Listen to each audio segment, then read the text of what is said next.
Look at this headmaster from Oyo State. He was kidnapped by terrorists. His name is Ademonda Adegbite, Mr. Ademonda Adegbite. Now, the report has it that this 60-year-old headmaster of nomadic basic school, Igboyaja Budo Are, in Itesewaju local government area of Oyo State, Kondawande Matthew Owade, popularly known as Onaye, and demanded a ransom of 30 million for his release. Okay? The government kidnapped him and demand 30 million for his release, the same Oyo State. Now, the investigations by people revealed that the incident occurred on Saturday evening, July 11, 2026, between 5 p.m. to 6 p.m. after he returned back from school on Friday. So the following day, this thing happened. Now, this video is not all about Israel and Iran. No, it's not about Israel and Iran. But I'm going to use Israel and Iran as an example. And I want you to pay attention for you to understand why I am using Israel and Iran, for example. Now, if you look at this man that was kidnapped, remember that we are not even done talking about what happened in Oyo State in the school. And we are hearing about kidnap of another headmaster.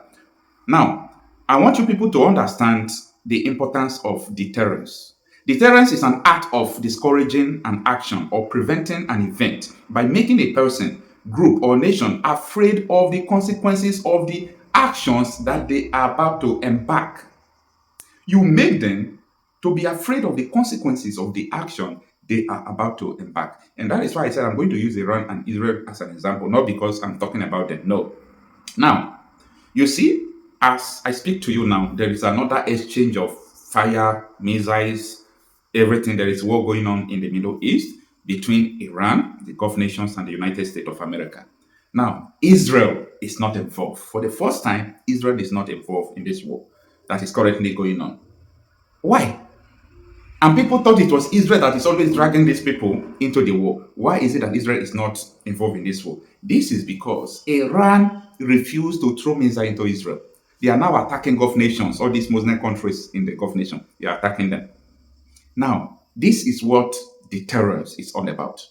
The last time they attacked Israel, the following day, Israel struck what they never believed. Israel used a new missile they have never used to strike them. What happened? That day, they called for peace talk. They called America that they want to start up a peace talk again.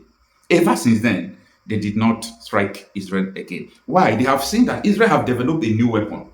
That the consequences of striking Israel is not going to be funny. So they are now abandoning Israel. Beg, day your day. Remember, they were warning Israel, stop striking Hezbollah in Lebanon. If you strike them, we'll strike you. Israel continue and push them to hell. They warn Israel about Hamas. Israel destroy Hamas, destroy Gaza. Mind you, I'm not talking about this war. I'm not talking about support of any of them. That is not the purpose of this video. Why am I saying this? I'm talking about deterrence. Because if, for example, these people are afraid of the consequences of their actions, they will not embark on what they went to. A lot happened that we don't want to be saying online. A lot happened because so many people may think maybe it might demoralize the military personnel. They might think that it is going to demoralize even people who support some military officers. Now, we know some persons in the Nigerian army who have said a lot of things concerning their system infiltrated by the terrorists. We know many of them, you understand. We know the consequences of that infiltration, how many so many soldiers have died. But since they are killing so many soldiers, that is to tell you that there are still good people in the Nigerian army who are the victims of the infiltration of the terrorists in the Nigerian army. You understand? So these people understood that there is no consequences of being a terrorist in Nigeria. No. Unless you are just criticizing them or doing all these social media stuff, that is where they will have power on you, like what they did to Justice Crack. You understand? So that is the problem now. These people are not afraid of the consequences of their actions. Where do we go from here? Does that make sense? This is when you are not saying the truth, when you are not working, like you are not pure in dealing with terrorists. That is what you see. When you are colluding, you are not pure in dealing with them. Now, there are so many issues surrounding the release of those children. Some people are still dragging army because of what the army spokesperson said. That some of them were released in Oyo State. Some of them took place in other states. They said they did not understand the statement that they made, something like that. This English Adaji is a whistleblower. Okay. Now, English Adaji made a video this afternoon. He was talking about the lies of the Nigerian army about Oyo School adoption, that no military officer was killed. That they lied about the military officers, that they said he died during exchange of fire. That the military officer, 28 years old army officer that died on the 6th of this month. And they were ambushed by terrorists, not on the mission to rescue your school kidnapped children. I think maybe you will watch the video that English Andaji made recently. Yesterday he posted something that your school children were not rescued; they were released. Okay, that very day that your school children were released, I made a video talking about that these people were released, and some people were also asking questions. Okocha, you said that these people were taken to Kaduna State. There are so many things, a lot, that people should not say. We should just focus on how to counter these people, because every now and then these people will continue doing what they are doing. Why? Because they have not been neutralized. When you read the statements of the Nigerian army, they did not tell you that the operation or what they did to rescue those people, or what they did that led to their freedom, that it took place in one state. No, army did not tell you that it took place in only your state. Go and read what they posted, okay? But if we begin to go into details, like I saw the video English Adaji made, he said a lot of people called him that he don't want to say some things that will demoralize the soldiers. Like, there are some things you will see, you will just call it a movie. You will call it a movie.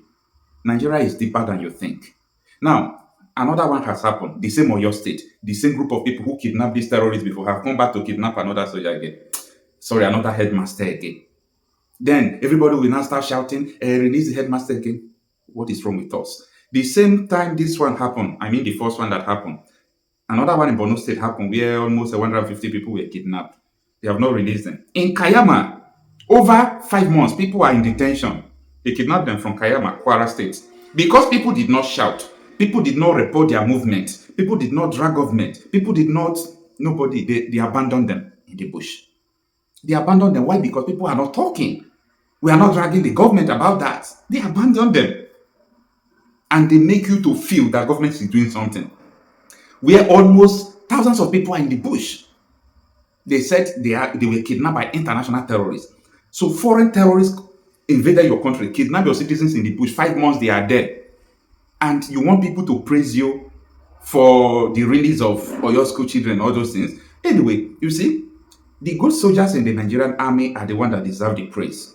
So many soldiers are working with terrorists. They are informants to the terrorists, but there are still good soldiers among them. You understand? These people are the people who I pity every day. Yeah, I pity them every day because you are just like a sheep moving with hyenas who are putting on sheep clothing. You thought you people are just sheep. They are your colleague, but inside them, they are hyena. That is the situation they have in the military right now.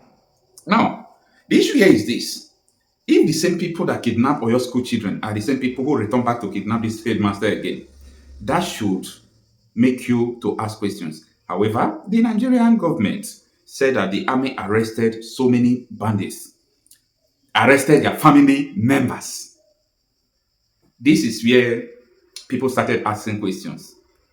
You know, at the time, Gumi told you people that Nigeria government knows them. They know everything about these terrorists. So, because they kidnap your school children, that is why you now go and kidnap their parents. Even in different states, you went there and kidnapped their parents. So, you know these people. What stopped you before to neutralize them? What stopped you from neutralizing them before they kidnap the school children? Since you know these people, you know their parents. There are so many things that will be leaving unsaid. Because the more you even say the truth, the more Nigeria will fight you. If you want to say the truth in Nigeria, get ready to fight two people. The people who are, whom you are exposing, either the terrorists or whoever they may be. When you are fighting them, get ready to fight Nigerians. Because we move like remote control people. Yeah, we move like remote control people. The way they control them, the way they move, the way they control them, the way they move. They use media to lie them. When IBB Ibrahim Badamsi Babangida general, retired now. He said in his book, page 334, 36, right? He said that Nigerian youths are the worst kind of youths in the world. Based on anything you ask them to do, they don't ask question. Any place you ask them to go, they will go. If you ask them to come, they will come. They will not ask question, why are you telling me to do this, to do that? And he went on to say that the people who are contributing to this problem are the influencers. That Nigerian influencers are the ones who are contributing to this problem.